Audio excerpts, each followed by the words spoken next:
everyone, and welcome to episode 13 of Just Lying Around, a Detroit Lions podcast presented by the World of Football.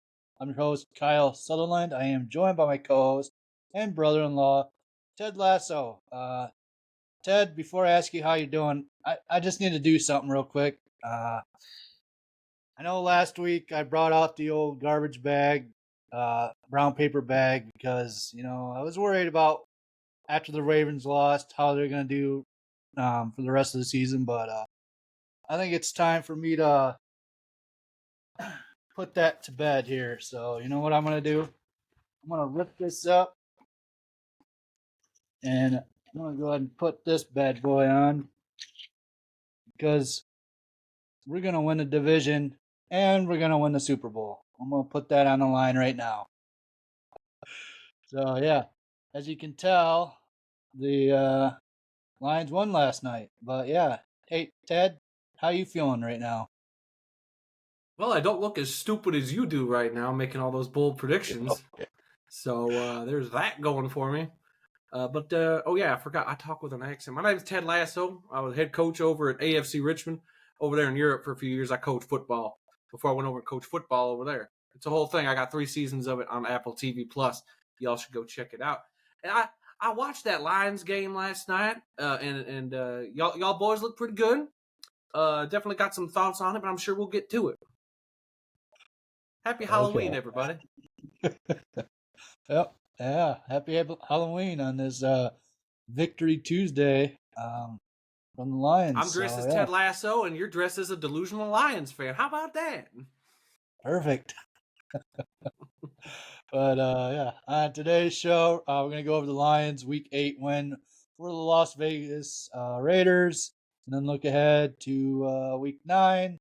Got a bye week, and what we might plan on doing for that bye week. Maybe come out with a video. So yeah, we'll probably get to that later here. But first, we want to thank you for checking out our podcast, whether that's on the YouTube channel or on your podcast platform of choice. You can find the World of Football and its many offerings on multiple social media platforms. Just check down in the descriptions. We also have timestamps in the description if you'd like to jump around to the topics that we have discussed as well. So now let's get into this week, into this win against those Raiders. So we had Lions 26, Raiders 14. Overall, we went to the game, like we talked last week. We did go to the game, and I gotta say, it was pretty awesome to be there. The crowd, it was a full house. They were selling standing room tickets. They had these little light things you put on your wrist, and they did a bunch of like light shows or whatever, blink like different colors to the music, whatever they had playing. So that was pretty cool. Sitting where we were sitting, or from where we were sitting, just seeing like everything light up and everything. So yeah. Yeah, it was a good time. Yeah, I'm gonna drop the accent because that's gonna be hard to pull off for the whole show. But oh, you gotta do it. No, it was a lot of fun. The crowd, yeah, like you said, was amazing. I do think that the Lions didn't play their best game, and we'll talk a little bit about that, I'm sure. But overall, I thought the Lions on Monday Night Football, they showed out, and we did what we had to do. The team, at the end of the day, gets the W, and that's all that matters. Yeah.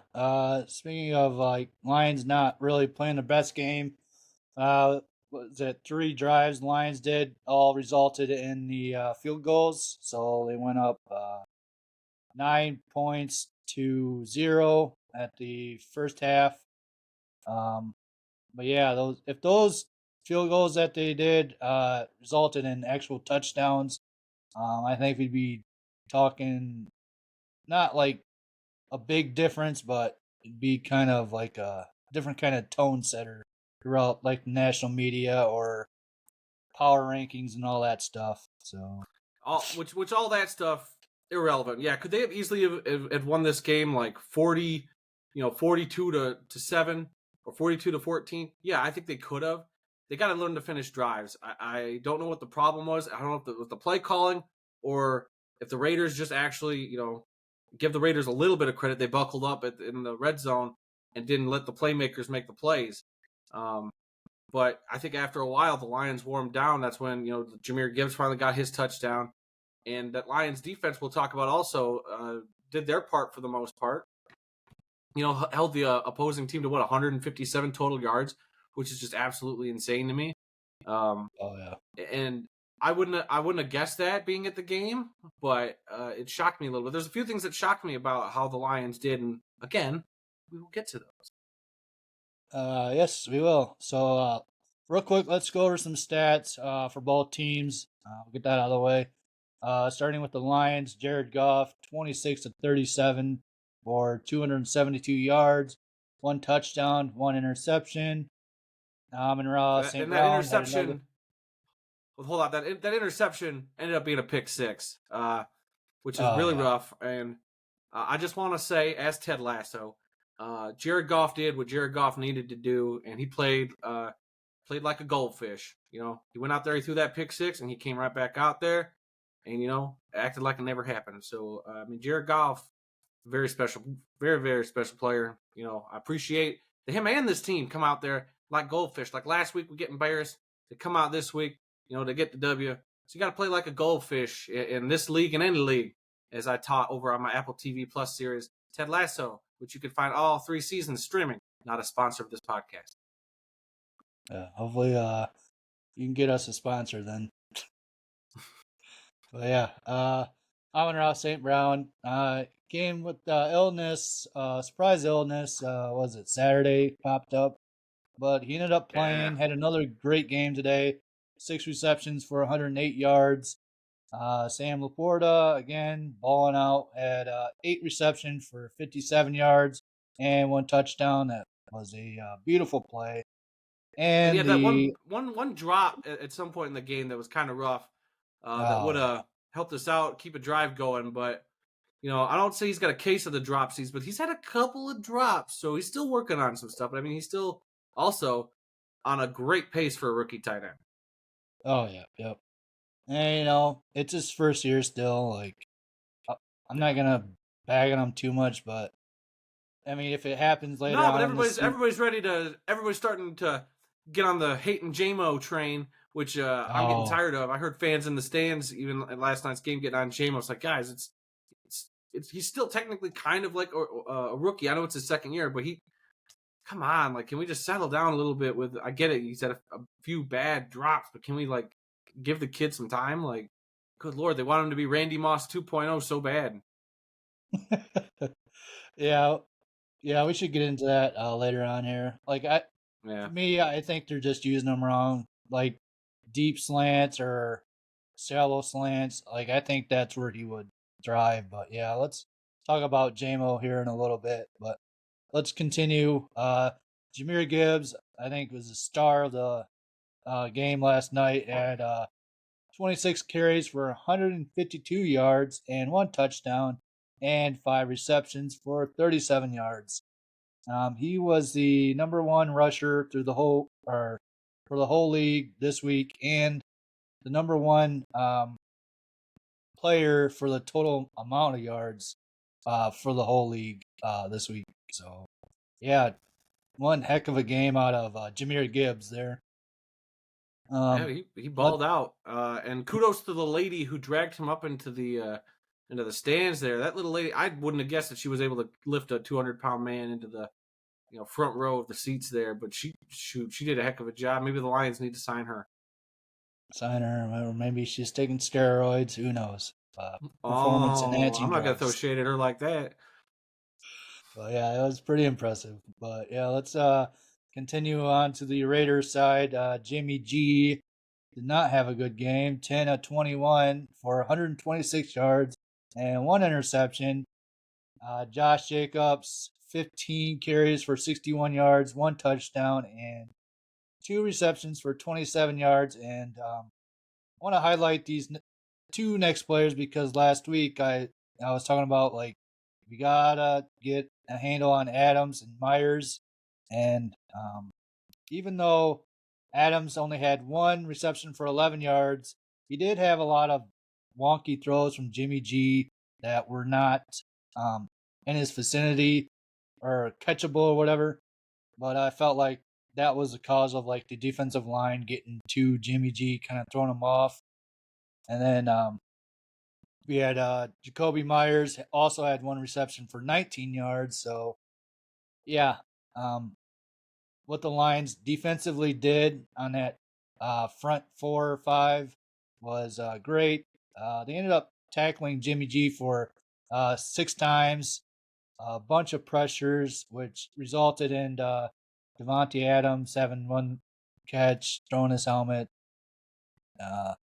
not being too happy. So we'll see and what kind of. those are technically called sacks. I know I've been coaching over in Europe and learning in European football, but in the States, I believe those tackles you were talking about are specifically called sacks. Yeah. But I mean, they got the pressure on Jimmy G. I'm going to drop the accent again.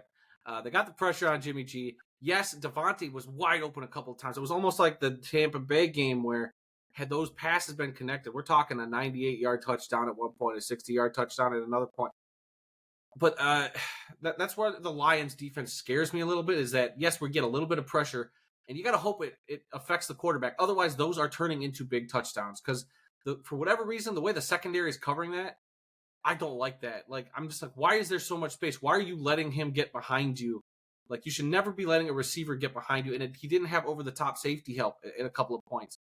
So it bugs me a little bit. And I know the Lions had a great defensive performance. I mean, even in the first half, the Raiders did not complete a single pass to a wide receiver. Can you believe that? I didn't believe that at all when I saw that. It was unbelievable. And at one point, Jimmy G had, was it the first half? He only had 3 completions, like at all. They were running the ball quite a bit. Yeah. Because their one touchdown drive that their offense scored was nothing but running. I mean, it was the best drive of the day for them. Josh Jacobs just couldn't be stopped. That's where he got a majority of those 67 yards. But I don't know. The way the Raiders played, yeah, they're not a great team, but boy, they hit a couple of those plays. We're talking a completely different game in this case. And that's all you need in this league is a couple of big plays like that changes the dynamic of the game. Luckily for the Lions, they were on the better end of it. It was, you got enough pressure, Jimmy G overthrows it Devontae Adams, or at one point even Devontae Adams had a catchable ball, and I think he just dropped it.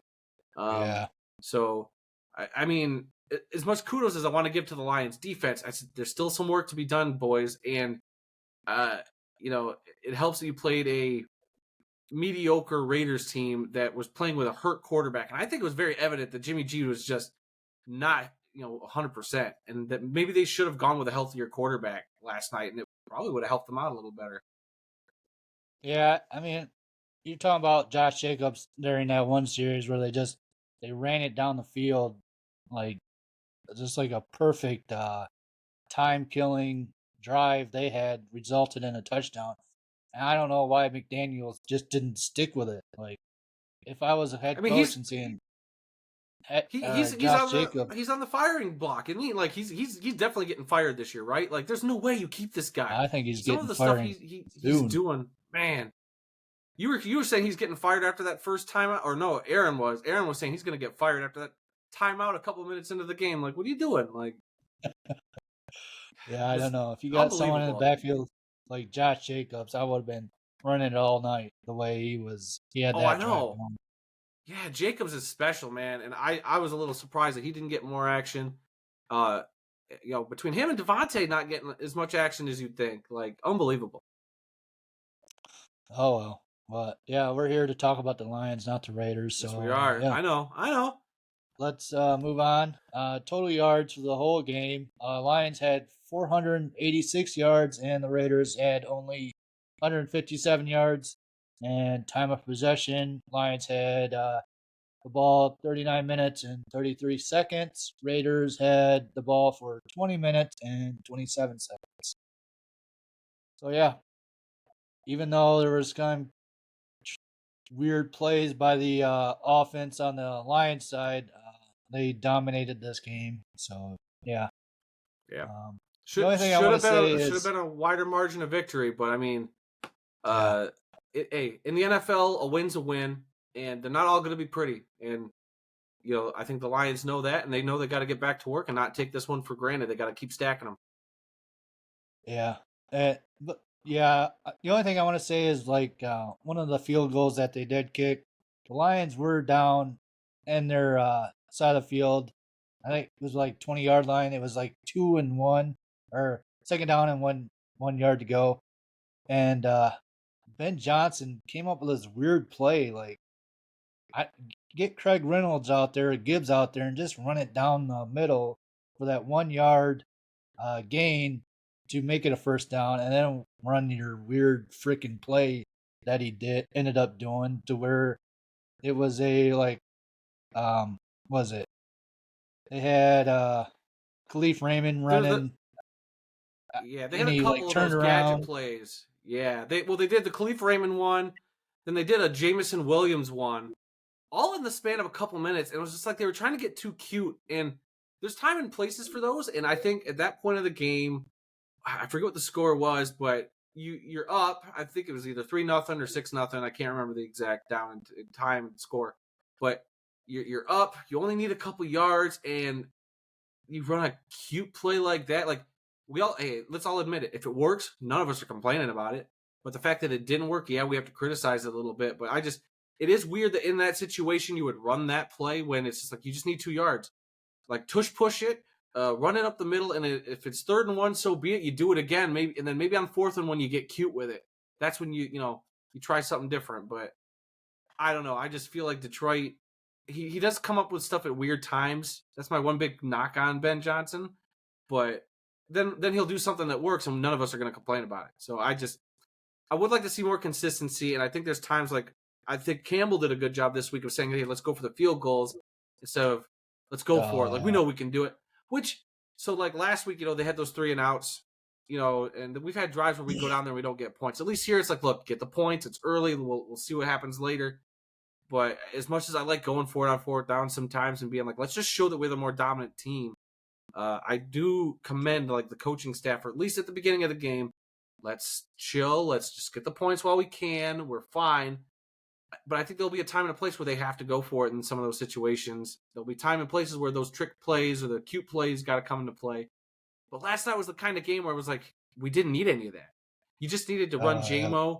or not JMO, you needed to run Jahmyr Gibbs to the outside, which how many times did that work? Like every time. And then he surprised me as much as I hate seeing Jahmyr Gibbs run up the middle, because I don't think he should be a run up the middle kind of guy. But his vision was so good last night that he was finding seams. He was popping 5-6 yards of carry for a while. We're just like, dang, okay, moving the pile. He does it again, 1st down. Then he'll pop one for 8 or 9 yards, 10 yards, big long gains. Then he busts that touchdown out, where he's running across the field. Just unbelievable stuff. So I'm just worried about him going up the middle too, because I'm not saying like he's fragile and he's going to get hurt like when we had Swift. I was always worried about that. But he shows he's a little tougher, and he shows that we can probably be a little more versatile with him. Like we don't just have to rely on Montgomery or Reynolds to be the hammer, going up the middle. But you can use Gibbs like that to throw the other team off. Like you can swap them out. Like have Montgomery be your guy who you're screen passing it to. Have Gibbs be the guy running up the middle. Like throw them off their heels. If you have both of them in there, you're really going to mess with the defense. So they got a lot of weapons and a lot of stuff they could do. It's just I hope they take this bye week to kind of assess all this information they've had over these few weeks. Hopefully listen to some of the criticism, address it, and then move forward. And hopefully, they can be a little more effective in that regard. Yeah, and like you said, I think this bye week it's coming at a perfect time for the Lions. Hopefully, when they play the lost Angeles Chargers or whatever, they're gonna have Yeah. Jackson, Ragnow, Vitae, Montgomery. They should all be back. So we're talking a team that should be 100%. So now you got Montgomery back. You got Gibbs, who's like kicking on all cylinders right now. So now let's start getting a little more creative. So you can have, like you said, Gibbs line up in the backfield, Montgomery out on the outside. Just maybe a few trick plays here and there, but yeah, um, some of those plays again last night. If they had like a touchdown, maybe 10 points up on the chart or Raiders, then yeah, let's do a couple trick plays. But when it's like 3-0 and we're at the 20-yard line about to score. Let's just run it up the middle, get a first down, and maybe do a trick play once. If it doesn't work, let's just throw it to Amon-Ra, Laporta. Let's get that touchdown. So, yeah, it'll be curious on how they move forward with. Hopefully, everyone coming back though. Right. But yeah, let's talk about our experience last night at Ford Field. We showed up was about 2 hours early. Oh, we were way earlier than that. I mean, we were in Detroit way early, but the gates opened a little earlier. We got in early. We did the Aiden Hutchinson bobblehead giveaway, so I got my Aiden Hutchinson bobblehead right here, not for sale. Oh yeah, mine's right there too. Oh, yours is back there. Yeah. Oh shoot! I just knocked it over. And of course, they wore the blue helmets last night. I don't know how everybody felt about them. I love the blue helmets. I love them. I don't care. I know people are dogging that this logo doesn't belong on a helmet, but guess what? You're wrong. I think it looks great. They just paired them with the wrong uniforms. But real quick, like after seeing them in the uniforms and that helmet, like it didn't look too bad. I was not pleased at first with their choices, but after seeing them in person, like I didn't have a problem with them. Just the way they kind of matched the blue from their helmets with their blue on their uniforms. Like I wasn't. Yeah, those helmets will work better with the other two sets of uniforms. The gray ones, not so much. I hate the gray uniforms. I want to get rid of them. I hate them almost as much as the black uniforms. Just get them out of here. Jeez. But look, yeah, I mean, the experience last night was great. I'm going to be working on a video hopefully in the next couple of days of our experience going to Ford Field. We had a lot of fun. Like you got the little light thing. I left mine at the stadium because I'm like, what am I going to do with this thing? But I'll take mine apart, see how it works. It's a stupid light. Like, who cares? But they did a lot of cool stuff. And Lomas Brown, also getting inducted at halftime was pretty cool. I thought that was a lot of fun. Showed some great highlights. I wish he would have got to speak more. I felt like he didn't get to really give a great speech. But I mean, kudos to the Ford and Hemp family for that whole thing. And it was cool actually because the last time I was at Ford Field, or one of the last times, Sheila Ford Hamp got booed like nobody's business. And this was only a year or two ago. She got booed like nobody's business. And then this time, like when they showed her on the screen, everybody was cheering. So it's nice to see the Lions fans, I think, coming around on Sheila. I think she's helped. I mean, between Chris Spielman, her, Dan Campbell, and Brad Holmes, they've really just changed the culture of this organization. And I think the fan base is recognizing that, and we just hope it's sustainable and lasts, for years to come. And so I just want to shout out Sheila real quick.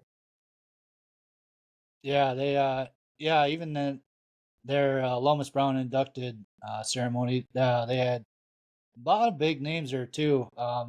His former players from his class were there to cheer him on, but they had Barry Sanders there. They had Calvin Johnson there too. So it's good seeing him back in the building. So yeah, let's keep that up. And they had a couple of special guests there. Ninja, the famous Twitch streamer, was there. Big Lions fan. They had some musical guests there in the stands. I guess he's gonna sing during the Thanksgiving game. Yeah, his name is Jack Harlow, Kyle. I know you're not all hip with the music, but listen, I'm going to the Metallica concert in a couple of weeks. That's who I listen to. So yeah, but overall, yeah. Shout out to the all the people in the stands making a bunch of noise during the every time Raiders got the ball. It was just nonstop noise for them. I was waiting for a couple delay games, but that never happened. So yeah, not as much as you'd hope with the way that crowd was. And I want to also say, being at that stadium, all the games I've been to, not let your cat show up, that's fine. But all the games I've been to, that was the loudest it's had to have ever been when I've been in that stadium because my ears were ringing from Oh like yeah. the moment the game started, and it didn't go away. So it was unbelievable. And I talked to my friend who also has season tickets. I went and said hi to her, and she was saying that during every home game has been like this. It has been that loud. It has been just that persistent, and it's so awesome that the Lions home crowd's like that. And I hate to imagine. Well, actually, I would love to imagine what it's going to be like when and if they host a home playoff game because they might as well just take the roof off that place at that point. Yeah, we were sitting in the upper deck, and when the fans were jumping around us, I could kind of feel it shaking and stuff. So that's pretty wild. You sure that just wasn't your lack of alcohol in your system, or you just Yeah, getting I nervous? Just wanted like I don't to have a beer in my hand. add the shakes. Yeah, that's what it was, Kyle. But also, the activities going on the outside of the field. They had a bunch of they had activities in the park, um, beer tent there, a bunch of where you could take stuff set up where you could take pictures, DJ there. So yeah, and just a bunch of fans walking around. So it's good stuff to see now that the Lions are winning now. Um, Hopefully it continues for seasons to come, so it'll only get bigger. As long as the prices are also going to get expensive as well. So hopefully Hey, it look, won't be too ridiculous. I know, but look, the Lions game day experience is always special to me. I love Ford Field. I love everything they pretty much do. Is it as extravagant as maybe some other clubs like a Cowboys or a one of those other higher up there organizations that got a bunch of money to throw around? Probably not as elaborate as some of the stuff they got going, but for what the Lions are, for what downtown Detroit offers, it's been great. And the downtown Detroit is like totally different now. The last few years they've really changed a lot. There's so much stuff you could do downtown. A lot of great places to eat. We went to Buddy's Pizza is a staple over in the Detroit area. Oh And yeah. I didn't realize we stopped at a Buddy's Pizza and it was like right by the stadium. I didn't know there was one that close. So there's so many places. Like they got Greek Town around there, they got a casino, Little Caesars Arena's right across the highway, Comerica Park's right next door. That whole area is hopping, man, and I love it. I'm loving being in that part of Detroit. And I know people give Detroit, a lot of crap. It's on the upswing, and I think the sports teams getting better is just a great metaphor for what the city's doing, and they're bouncing back, and there's a lot of stuff to be hopeful about. Yep. So yeah, years to come, it will get better. So yeah. I mean, Let's it move must get better on. if you predicted having a Super Bowl this year like 20 Well, minutes ago. So after they win their third Super Bowl, they're just gonna have to move the whole of Detroit and get it on bigger ground because it's just gonna be so overwhelming. I don't think you Oh know yeah, how that works. I saw it in the Avengers, so it could happen. But yeah, I know I'm let's dressed as Ted Lasso, but like you just sound absolutely ridiculous right now. okay. Well, yeah, let's move on to the defense side of the Lions. Overall, they had a phenomenal game. They sacked Jimmy G 6 times, one interception.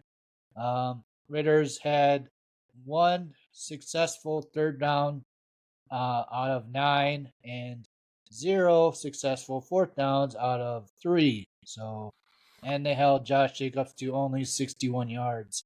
Yeah. So overall, I just want to give a big shout out to the linebacker Anzalone. Had 2 sacks, a couple assists, a couple tackles. The way he's playing is just, if he's not in the Pro Bowl this year, I don't know what the NFL is doing because Yeah. he deserves to be in that Pro Bowl right now with the way he's playing.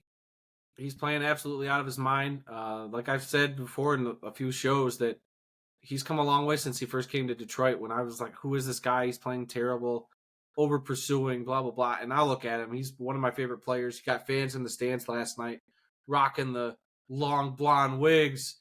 I've seen Anzalone jerseys, so like, yeah, dude, this dude's legit. He's a captain for a reason, and I'll always say, hey, I doubted him at first, but he's the real deal.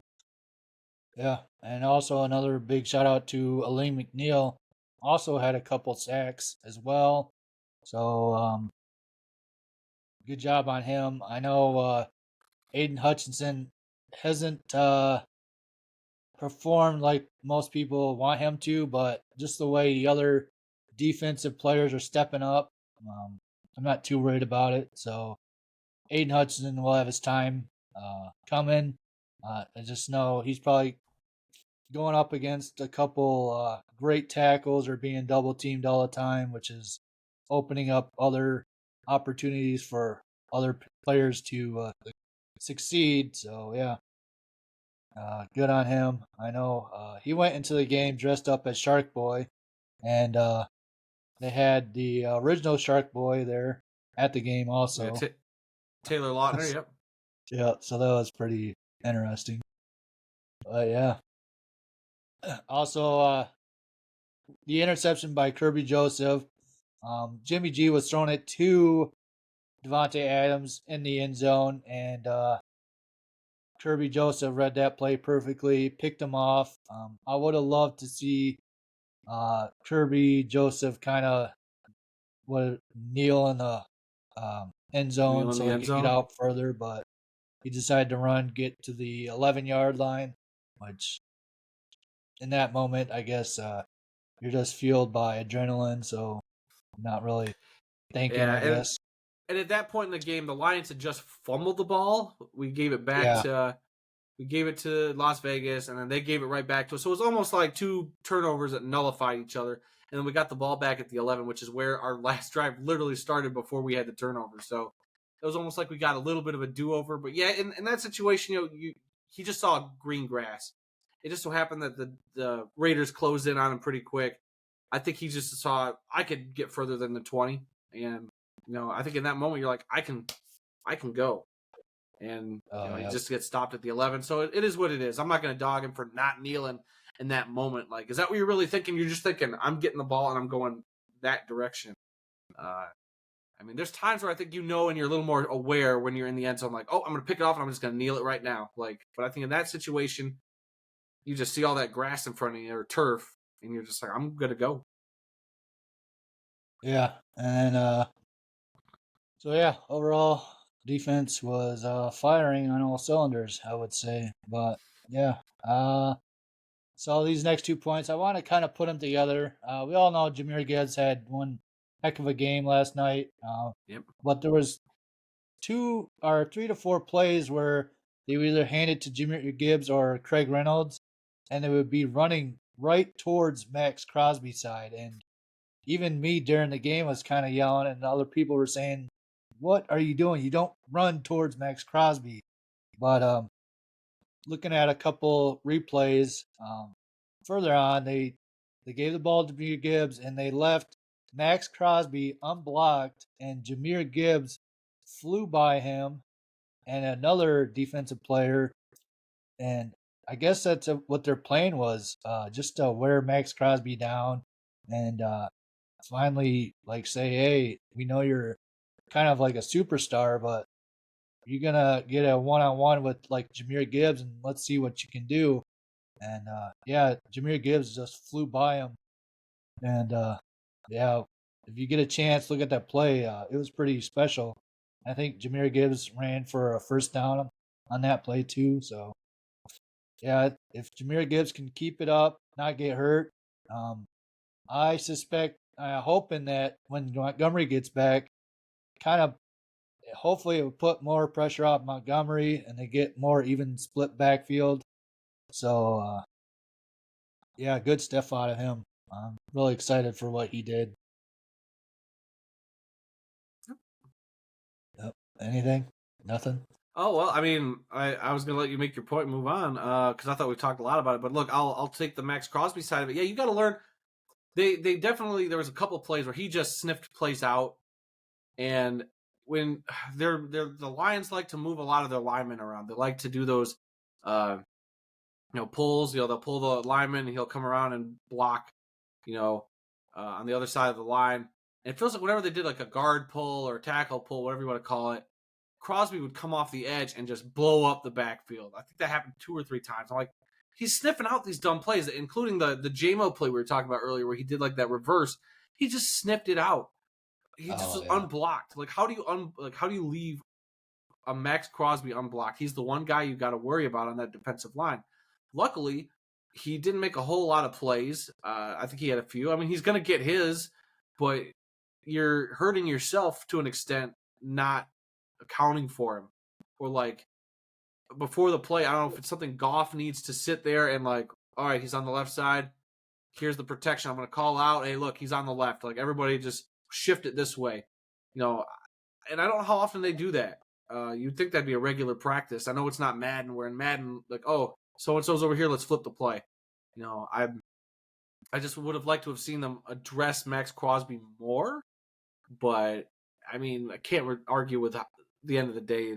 Gibbs, you know, still had a day. So, yeah, even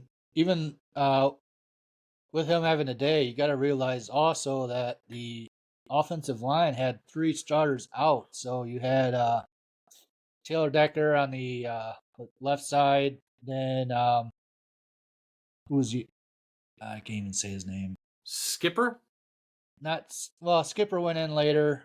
He was on the left guard, and you had Graham Glasgow center. I think he deserves a lot of praise too, with the way he's moving around, the way he's playing, for even being what they labeled as a backup.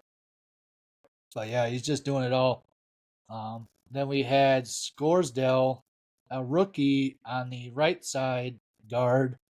I thought he had a pretty decent day. Just getting his first start. The way I was watching, they were interviewing him after the game in the locker room, and he just seemed to be like excited to be out there in his first game starter. Like, good on him. And then you had Sewell on the right tackle. So yeah, just the way you had 3 starters out, and the way they were opening up holes for Gibbs, and the way they were playing was pretty dang good. Big shout out to their lineman coach. Was it Frank? What's his name? I don't know, you told me. You're going to give him a shout out, you better know his name. I'll look it up real quick. But yeah, look, while you look that up, look, the offensive line did play pretty solid last night. The fact that, yeah, Glasgow can just essentially plug him anywhere in on the line was great. I think you also got to give some credit to Hank Fraley. Yeah, those who? Hank Fraley.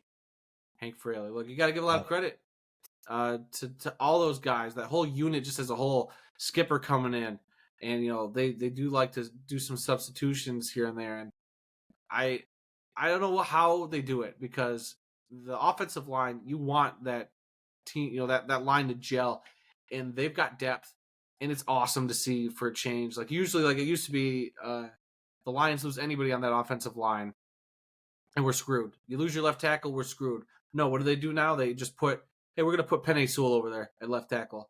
Like, what? We're putting our right tackle over at left tackle? Like, that shouldn't work, and it does. And Penei Sewell still plays like a stick at Pro Bowler on the opposite end of the line, where the technique is, I get where the average fan will be like, why, what's the difference? You're just blocking, but on the opposite side. Yeah, but that's muscle memory, and, you know, it's a whole different kind of scheme being on that side. Like, it's so hard, and, like, I don't think that gets enough credit. And I think, you know, the offensive line coach there, Fraley's got to get a lot of credit, too.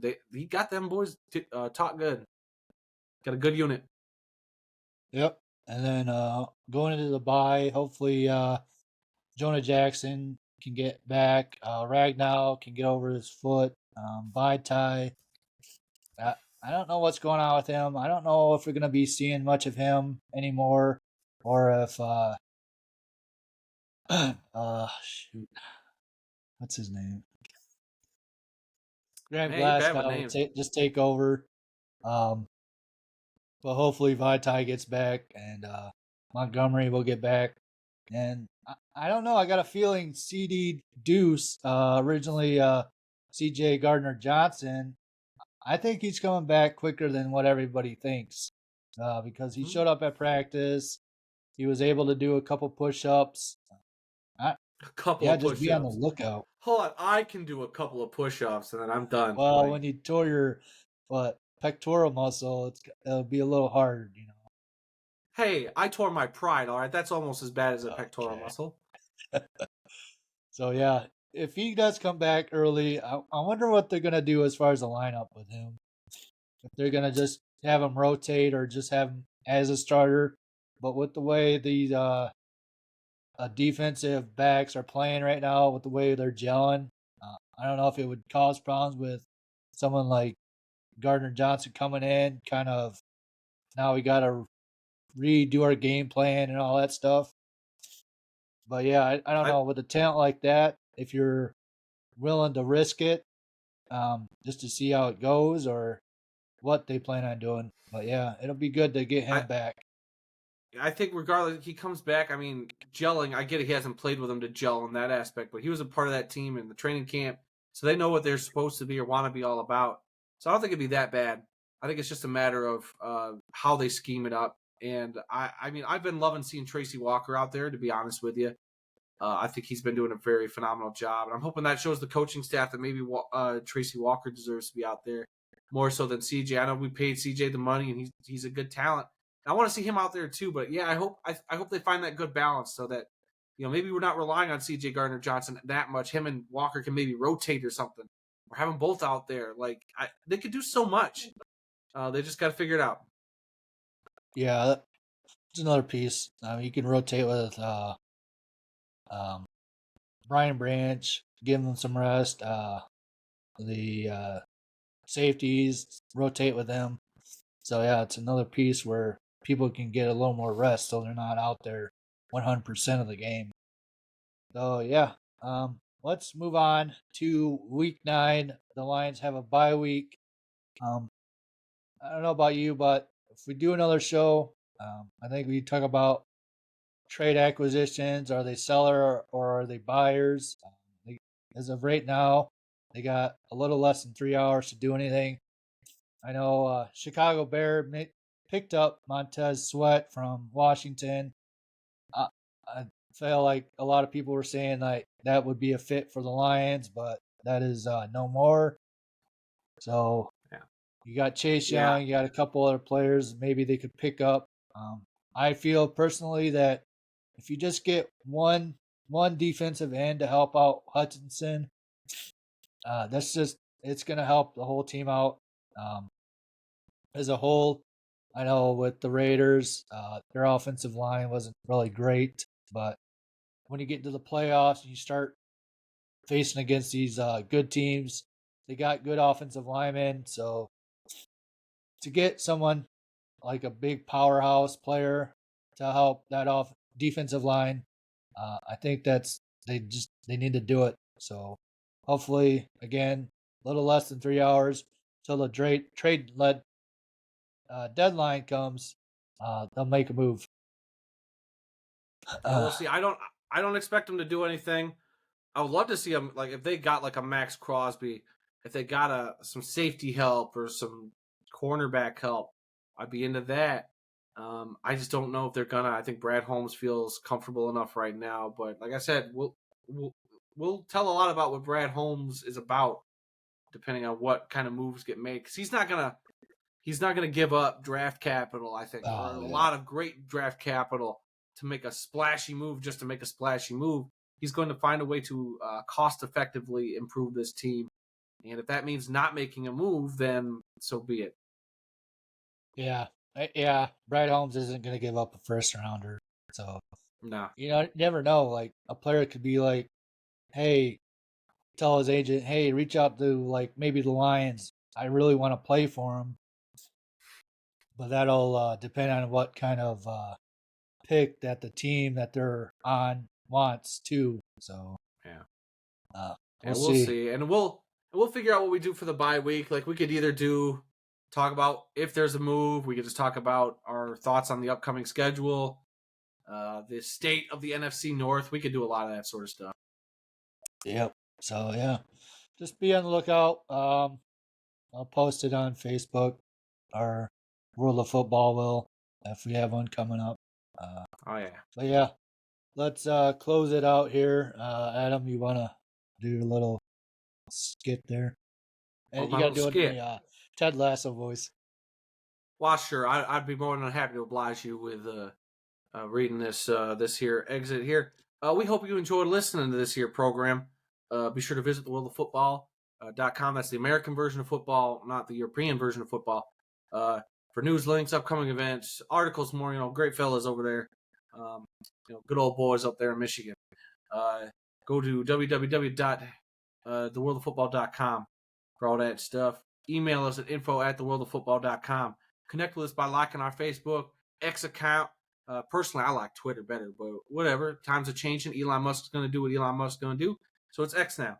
But yeah, be sure to check out our flagship podcast, This Week in the World of Football, where I might make another cameo on later today on that show. So be on the lookout for that. All those stuff down in the description below, y'all. So please come visit the YouTube channel, like, subscribe, all that finger guns. Oh, okay. Thanks for watching. Make sure you subscribe, like, comment, all that stuff. We're sounds like we're really close to hitting the hours needed for watching. So yeah, make sure you do all that stuff. Again, thanks for watching. That's it for this week. Remember, Lions are 6-2. We got 2 weeks to celebrate, and then we're back in it against the Chargers. So yeah, and make sure if everyone's got that doubt, rip those paper bags up, and the Lions are legit. And go Lions! Be a goldfish, everybody.